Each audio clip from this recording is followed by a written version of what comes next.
Jina langu, my name's George Wambogo, aka Delight, an aspirant for the parliamentary seat of Ol Kalou constituency, which is undergoing a by-election process.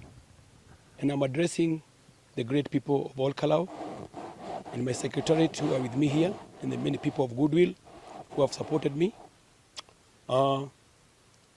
The Article 1 of the Constitution of Kenya 2010 allows we the people of Kenya to exercise our democratic right by choosing the right candidate of your choice during an election or a nomination. As a patriotic Kenyan and a leader who is committed to development and prosperity of Ol Kalou, I give myself to participate in the nomination of the UDA party towards being given the nomination to contest in the July 16th by-election.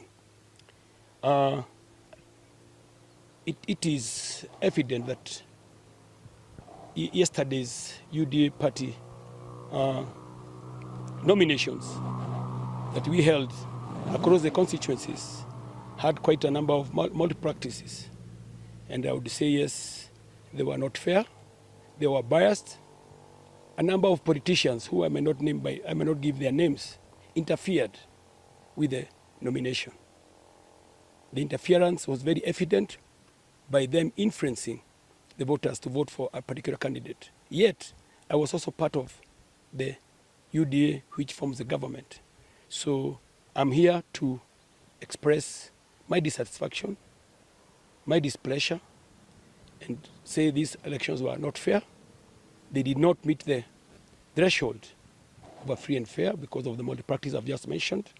And very quickly to mention some areas is I made sure in every polling station I had an agent whose job was just to count the number of voters who are physically present. And we have cited several cases where the physical people who voted and the number of the outcome is not tallying. And it runs to almost 500 to even more. And this clearly shows you who should have been the real declared winner. For example, in some polling stations like Ngorika, the physical people present were about 110, and the declared in the system were 200, I think, and 13 thereabout, showing clearly, and it is evident by my agents, there were ID cards that were brought into several polling stations.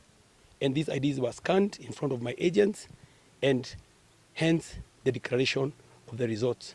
So to our estimate, about 500 or so manipulated ID cards were put into the system. The system is very good. You cannot tamper with it. It is waterproof, but it is manipulatable. So I think the politicians I mentioned were able to maybe buy IDs, carry them. We could hear about such speculations around, but we did not know what they were for. But now it's very evident that the IDs were used against my win, or against me not to be the winner, because definitely they're manipulated. So I have several instances like Huruma, like in Nyakiambi, like in Ngorika, where we have evidence that the physical people who voted, who we counted, are not the ones that appear in the team skit, in the system, showing clearly that there was manipulation of sort. So we also have evidence that many of these politicians, who I think were using the party mobilization, could mention the name of a single politician. So they could mob and mobilize so that a certain candidate is favored. So these elections, as you can see the results, the difference between me and my competitor is about, I think, 100 and something, is 140 or thereabout. And what we are saying in dispute is about 500. So ukifanya hiyo mahesabu, you can see who should be declared the winner. So I'm appealing to the tribunal board, dispute board, to nullify these elections, to call for fresh elections, so that the will of the people can be exercised.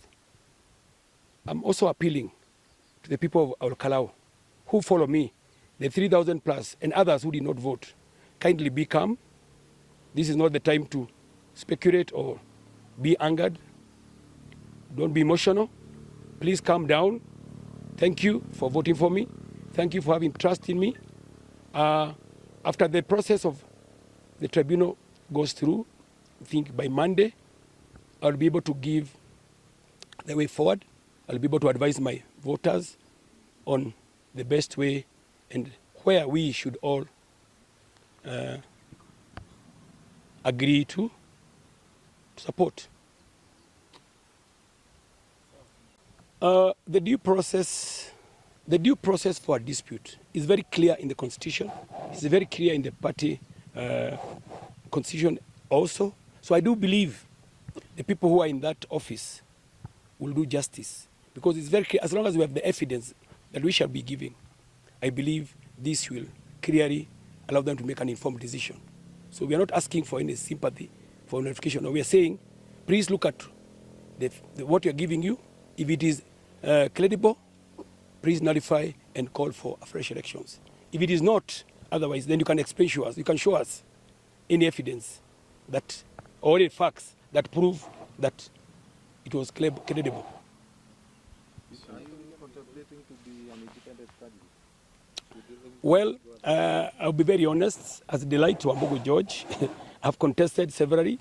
Sadly, I've always said that nominations, which are normally sham, affect my bid to be the candidate of choice. I will have to go back to the voters. I'll call for the voters. I'll come to their homes. I shall be able to seek their guidance, their advice. If they advise me so, well and good. If they advise me to exit, well and good. So I'll rely purely on the voter to make a decision.